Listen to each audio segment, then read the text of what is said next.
All right, in this video we're looking at the random tool in Java, so we can come up with some random numbers. Now, before you do that, you do have to import this. It doesn't come with most of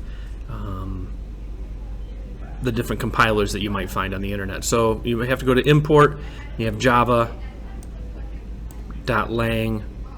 and then .math.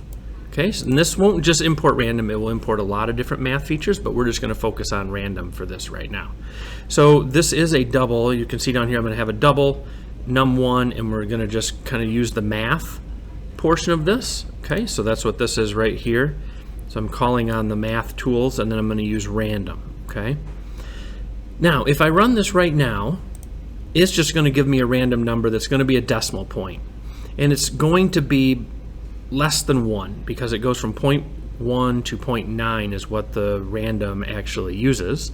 So it will, and then you'll always get the digits behind this as well, beyond just the first.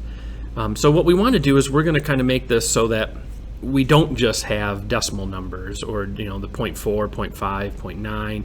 So what we're going to do is we're going to multiply this by 10, and go ahead and add this here so we can do the math. And then we're also going to do integer.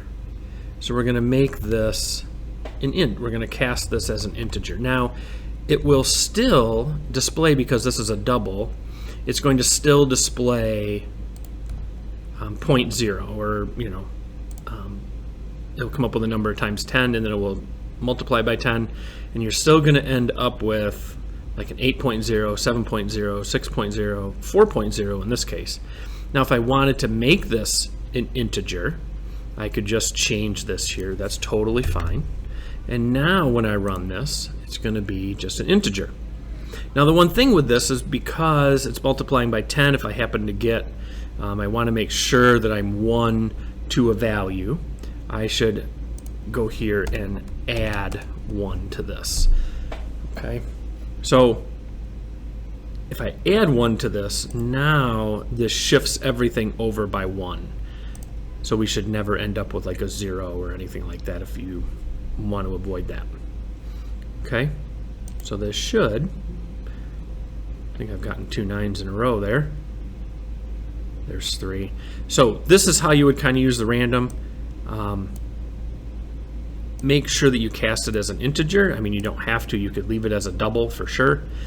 You're just going to get decimal values there. Okay. All right. Hopefully that helps you with your coding. Good luck.